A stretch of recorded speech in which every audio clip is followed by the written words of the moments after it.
What are your takeaways from Kim's presentation, and then talk a bit about what you do that gets results?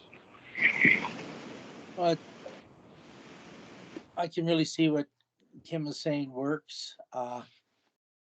And we always do the small, skill things like that, and then try to put them into game situations, which I'm sure Kim does. Like last night, Cassie was teaching skating through the hands and angling, and so that was really individual skills, and we'll progress to games and more moving drills to that kind of stuff. I know I used your sequence, the breakout, where you dump it in and everybody is, the player that goes back for the puck and everybody gets a puck on the wall, and then the we work with the player up the middle and then the three together and this kind of thing. So it's we all teach the same thing, just a little a little bit different. Jim did a skill last night. Well, Cassie was teaching the angling. He took half the team and they played 4-on-4, and we had no goalie, so 4-on-4, and they just had to hit the top of the net. But anyways, the rule was everybody has to get a pass before you can score. And the whole idea is player with the puck has to move, and the players without the puck have to get open. And the player has to see that, because we found that the puck support wasn't very very good. They weren't really looking, and the players without the puck weren't getting open. So that's the kind of way that we go about that sort of thing. But it's really good stuff that Kim's doing.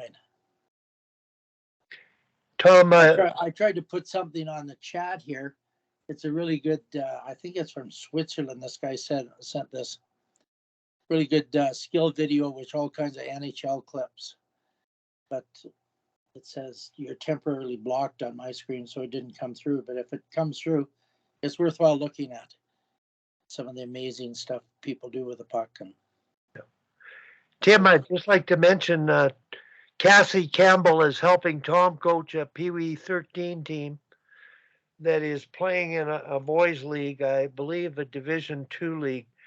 Uh, I'm going to mentor the other team's coach that plays in the same league, and they practice uh, one following the other, and at times they have joint practices. So well, I'm in. Wally, that other team played your Cochrane P3 people last night, Yep. and they played an exhibition game, and they hardly touched the puck the first 5 minutes, and then they got better and better, and they ended up tying 3-3 at the end of the day. Well, that was good. I was going to call the team manager to try to find out, but uh, it's just keeping in the game and staying active here. So, Peter, any comments before we close off? Kim, I'd like to have you on again and make sure we get our video working.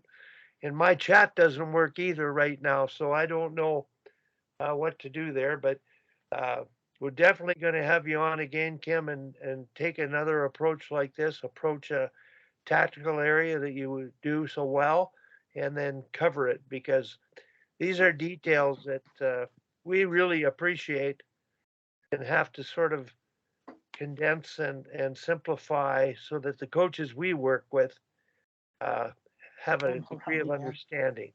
Peter, anything to comment on? I do. Yeah, I really enjoy the fact of um, I like the verbiage, right? I think the backpack is great imagery for sure. We've already said that, right? And hunting pucks is honestly is a phrase that I've used forever. One of the things that I'd like us to see with, and this doesn't apply to this group because they're not really youth coaches so much, but the 6, 7, 8 year old kids. Using that phrase, get open for a pass. So if I'm in the corner with the puck and let's say Kim is the kid I tell to get open, generally that 6, 7 year old is going to go all the way to the high blue line, the opposite corner, and start banging their stick and thinking they're open because they're not near anyone. But in a game situation, there's 8 people in between that, so that pass is never ever going to get through. So I always try to teach and talk to the kids and explain, get yourself in a position to get the puck back. Right? So then now you start to learn about getting inside players, and maybe it's a closer pass, but that's okay, right? Because we're gaining space, we're gaining time. But the whole idea of just get open, I mean, it applies in football because you can throw the pass over the guy and that works. But in hockey, I'd love us to use that term less with younger kids and more getting them in a position to get the puck back, because once you do that, you start to complete passes, you get success, and then you're also being to teach simple things like puck support. So, but I love verbiage. That's a big part of, I think, what we say and what the kid hears. Sometimes are two different things. Peter, I watched Tom Malloy's team practice, and I watched Wes's team practice, and I took copious notes when Wes's team practiced, and uh, Tom stopped them from playing a neutral zone game, and he did a little bit of a comment on getting open and whatnot. I didn't hear what he was saying. I was sort of an eye in the sky, but they immediately, U13 girls, got better. They made themselves available. So I shared with Tom as a mentor, trying for Wes what he could, what I would work on related to that. And the first thing, and I want to share with everybody here, Kim, if you do a coaching clinic and all the coaches are on the ice, you have one puck and they're spaced in the neutral zone, and you ask them, are you open to receive a pass? Get open. They know to slide and get open. And you can pass the puck to one of them in the middle of the group, wherever. They have to handle the puck. And then that coach says, get open. And he looks around until everybody's open. And after 2 or 3 reps, if the coaches don't get that concept of getting open, you can do that with your team. I'm not sure at what age, but I'm sure they would get the idea of just getting open. And then I have the Hockey Canada put together a nice box support drill where a coach is in the middle. And I found when coaches were in the middle, even high level coaches that were skills coaches, they could not teach that box support drill because they just thought it was a 3 versus 1 keep away drill inside a circle with 4 pylons, and it wasn't. So the progressive teaching of the idea, I think, is essential for coaches to get before players are going to get them. And I just want to throw that out there because everyone here works with coaches more now than with players now. And if we can affect a coach, you're going to affect thousands of kids down the road. So keep up the good work. You know, Kim, any other thoughts and anything to add? No, I think that's it for me. When I do that box drill, I tell them they got to they're trying to make an elbow.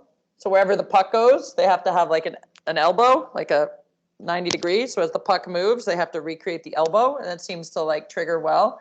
But that's one that I've used to teach breakout and ozone as well, right? So take that box drill where you make the elbow and then move it in through your breakout and your ozone attack. So that would generally be a little bit older that I would try to implement in team play, probably U15.